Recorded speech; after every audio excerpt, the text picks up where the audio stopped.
नमस्कार दोस्तों, मैं हूँ आद्या शंकर त्रिपाठी और मेरे चैनल पर आपका स्वागत है। तो आज हम लोग बात करने वाले हैं सीआरपीसी की धारा 321 के संबंध में। वैसे सीआरपीसी के कई धाराओं के वीडियो मेरे इस चैनल पर उपलब्ध हैं। आप इसे सब्सक्राइब करके उन सारे वीडियो को देख सकते हैं। इससे पहले कि मैं आगे बात चालू करूं, आप चैनल को सब्सक्राइब कर लें और वीडियो को अंत तक देखना ना भूलें। आज मैं आपके लिए लाया हूं एक बहुत ही महत्वपूर्ण जानकारी, जिसे धारा 321 सीआरपीसी में बताया गया है कि कोई भी क्रिमिनल मुकदमा कैसे वापस हो सकता है और केस कैसे खत्म हो सकता है, कैसे समाप्त हो सकता है। इसकी व्याख्या जो है धारा 321 में की गई है। धारा 321 ये कहता है कि अभियोजन पक्ष किसी भी मामले का भार साधक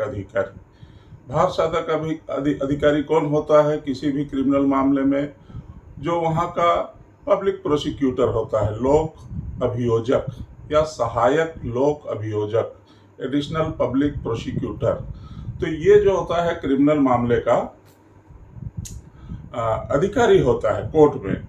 वो प्रोसिक्यूशन जिसे कहा जाता है, अभियोजन पक्ष, सरकार की ओर से जो मामले दर्ज किए जाते हैं थाने में विवेचना होता है, अनुसंधान होता है। जैसा कि पूर्व की वीडियो में मैंने आपको बताया है कि अनुसंधान क्या है और विचारण क्या है।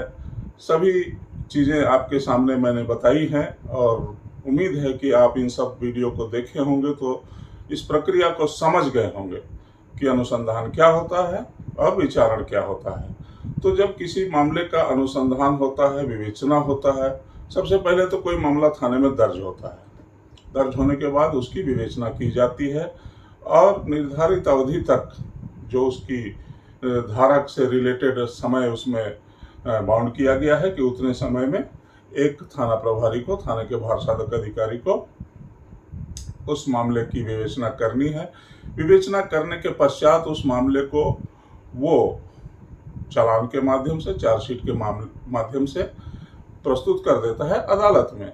तो जब मामला अदालत में चला जाता है किसी भी आपराधिक मामले का या किसी भी क्रिमिनल केस का, तो वहाँ उस मामले का भारसाधक अधिकारी हो जाता है पब्लिक प्रोसिक्यूटर, जिसे हम लोग लोक अभियोजक भी कहते हैं।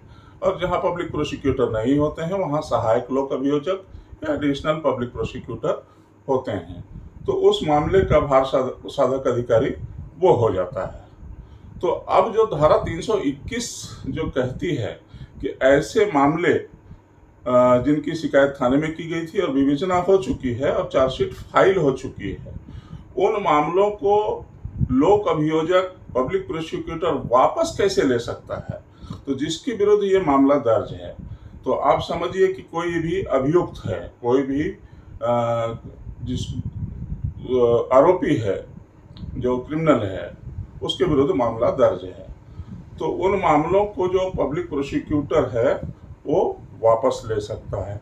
तो मैं अभी आपको बताऊंगा कि किन आधार पर वो वापस ले सकता है, किसकी सहमति लगेगी उसमें, और किन आधारों पर वो वापस नहीं ले सकता है।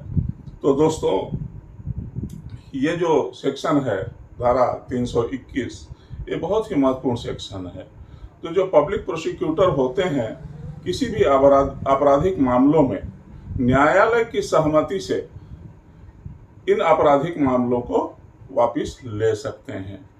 तो न्यायालय की सहमति लेने के लिए क्या आधार होने चाहिए उस मामले में, जिसे कि वो आगे उस क्रिमिनल केस को उस अभियुक्त के खिलाफ चलाना नहीं चाहता है और एक एप्लीकेशन देता है कोर्ट में कि मैं इस मामले को वापस लेना चाहता हूं और ये मामला न्यायालय में विचारण नहीं कराना चाहता, ट्रायल नहीं कराना चाहता।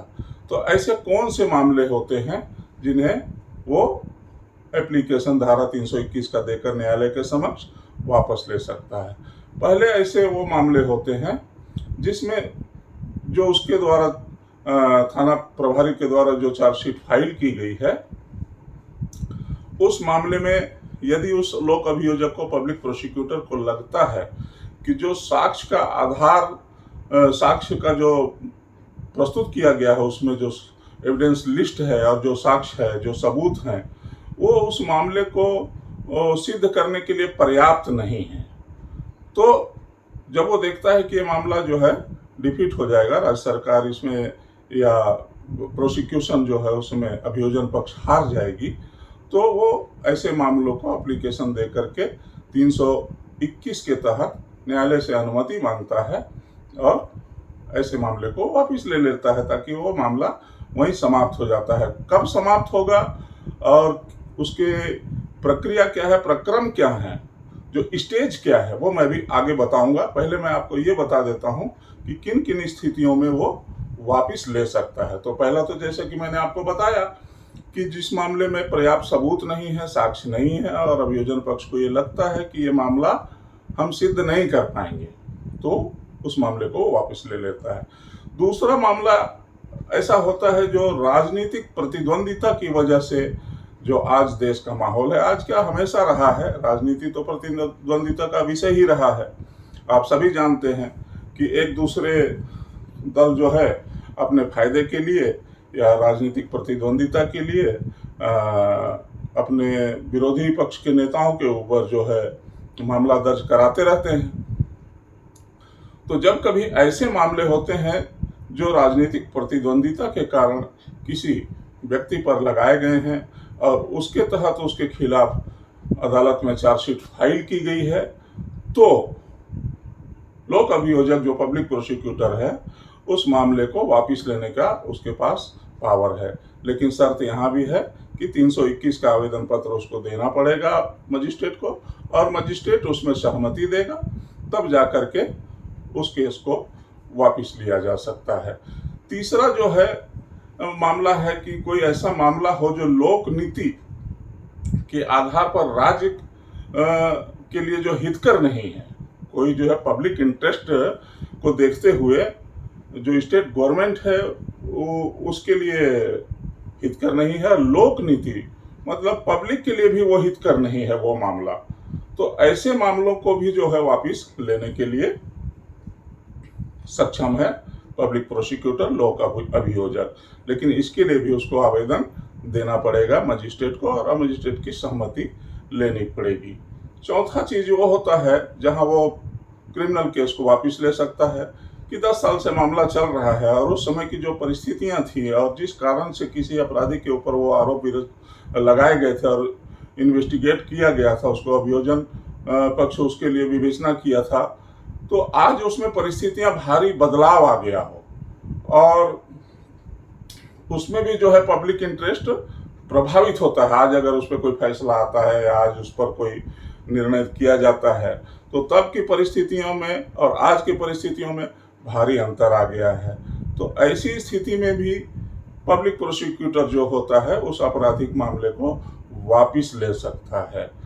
तो ये तो वो मामले थे जहां पब्लिक प्रोसिक्यूटर ऐसे मामलों को वापस ले सकता है। जैसा कि मैंने बताया 4 प्रकार के मामले। अब मैं ये आपको बताऊंगा कि किन केसों में पब्लिक प्रोसिक्यूटर जो स्टेट का प्रोसिक्यूटर है, पब्लिक प्रोसिक्यूटर, वो मामले को वापस नहीं ले सकता है। तो ऐसे मामले हैं जैसे देशद्रोह का मामला हो, कोई देश के प्रति द्रोह किया हो जिसने, तो उस मामले में स्टेट का पब्लिक प्रोसिक्यूटर मामला वापस नहीं ले सकता। दिल्ली पुलिस स्थापना एक्ट 1986 के तहत जो कोई मामला बना हो, उस मामले में भी पब्लिक प्रोसिक्यूटर मामला वापस नहीं ले सकता। तीसरा चीज है कोई राष्ट्रीय संपत्ति तो किसी ने नुकसान पहुंचाया हो, जैसे आजकल आप देखते हैं कि कोई भी उपद्रवी तत्व जो हैं, अराजक तत्व हैं, वो कोई रेलवे की संपत्ति जला दे रहे हैं, कोई राष्ट्रीय संपत्ति को जला दे रहे हैं, नुकसान पहुंचा दे रहे हैं, इसको एक फैशन बना लिए हैं। तो देश की संपत्ति, राष्ट्रीय संपत्ति को नुकसान पहुंचाने वाले और उसको गलत ढंग से दुर्विनियोग करने वाले ऐसे अपराधियों के जो मामले होंगे, उसको भी जो है स्टेट का पब्लिक प्रोसिक्यूटर उसको वापस नहीं ले सकता है। चौथा चीज जो जिसमें कि वो वापस नहीं ले सकता है वो है केंद्र सरकार का कोई कर्मचारी हो, अधिकारी हो, उसके विरुद्ध कोई मामला हो और उसने अपने पदी कार्य के निर्वहन में ऐसा कोई काम किया हो जहां कोई अपराध संगठित हुआ हो, गठित हुआ हो, और उसके विरुद्ध जो मामला स्टेट की ओर से पुलिस ने चार्जशीट फाइल की हो, तो वहां पर बिना केंद्र सरकार की मंजूरी के अगर वो आवेदन पत्र प्रस्तुत भी करेगा मजिस्ट्रेट के यहाँ, तो मजिस्ट्रेट उससे पूछेगा क्या आपके पास सेंट्रल गवर्नमेंट का परमिशन है, क्या सेंट्रल गवर्नमेंट ने आपको अनुमति दी है कि इन मामलों को वापिस ले सकें। हाँ, वो परिस्थितियां अलग है अगर सेंट्रल गवर्नमेंट का कोई वहां पर लोक अभियोजक हो, जिसे सेंट्रल गवर्नमेंट ने लोक अभियोजक नियुक्त किया हो, तो वो पब्लिक प्रोसिक्यूटर इस मामले को वापिस ले सकता है। तो ये दो परिस्थितियां जैसा कि मैंने आपको बताया, एक तो किन आधारों पर वो वापिस ले सकता है और किन आधारों पर वापिस नहीं ले सकता है।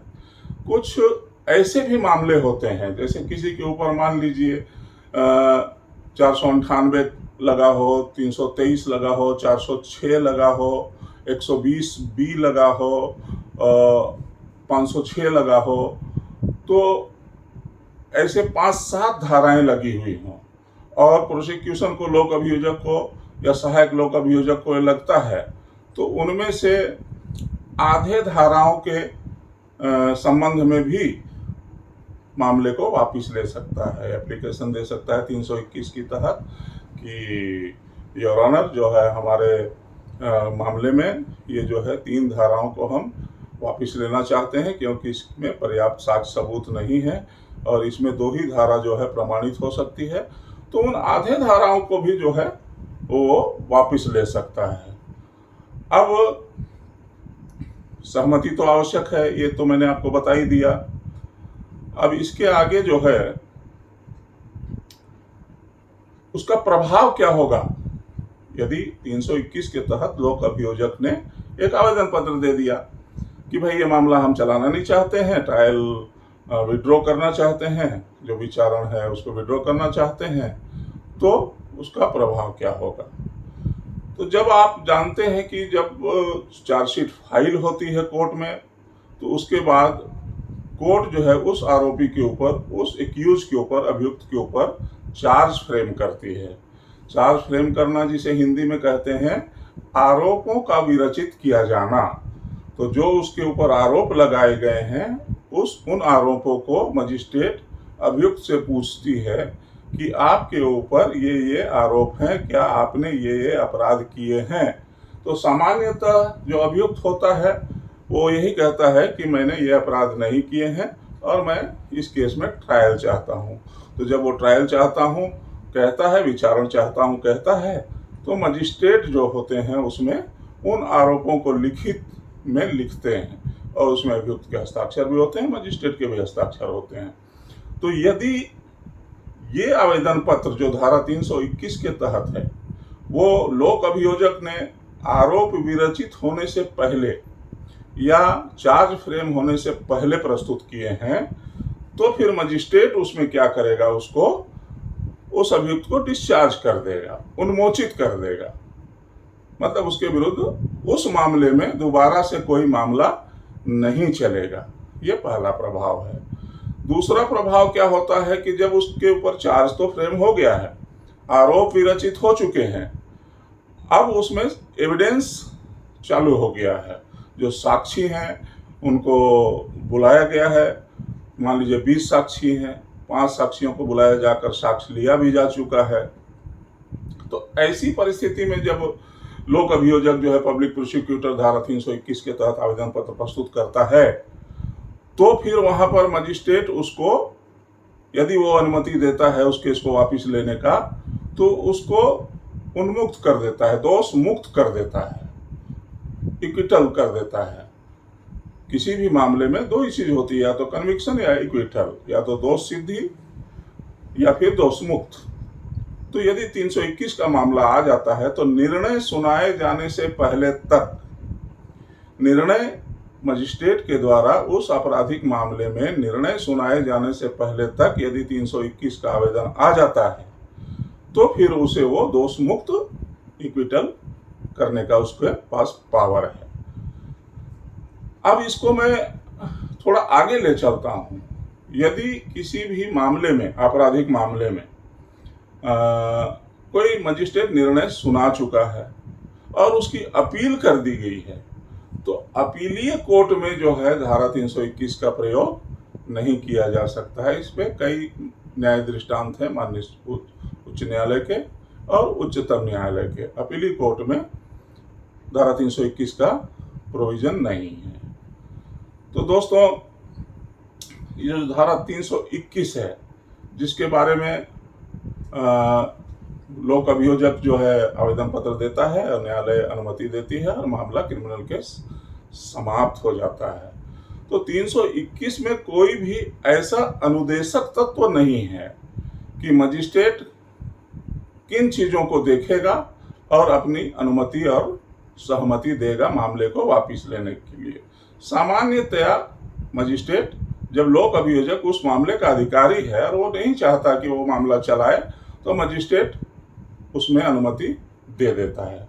क्योंकि कोई अनुदेशक तत्व अर्थात कोई सिद्धांत ऐसा नहीं है। सिद्धांत सिर्फ इतना है कि न्याय हित में वो मामला होना चाहिए, लोक हित में वो मामला होना चाहिए और न्याय की रक्षा होनी चाहिए और किसी भी कानून का वायलेशन या उल्लंघन नहीं होना चाहिए। इन सब बातों को मजिस्ट्रेट ध्यान में रखता है और ये आदेश दे देता है कि ये मामला अभियुक्त का समाप्त हो जाएगा। तो दोस्तों, आपने आज ये लेक्चर सुना धारा 321 के बारे में, सीआरपीसी के बारे में। बहुत सारे वीडियो मैंने डाले हैं जो आपके लिए बहुत ही उपयोगी है। आपसे फिर से मैं रिक्वेस्ट करूंगा कि आप मेरे सारे वीडियो को देखें। निश्चित ही आपके ज्ञान में वृद्धि होगी और अच्छी अच्छी जानकारियां आपको मिलेगी। तो अब इतना ही कह करके मैं लेता हूं आपसे विदा। चैनल को मेरे देखते रहिए। मेरे चैनल का नाम है आद्यशंकर त्रिपाठी एडवोकेट। लाइक जरूर करें और शेयर भी करें। That's all. इतना ही। धन्यवाद दोस्तों। जय हिंद, जय भारत, जय छत्तीसगढ़।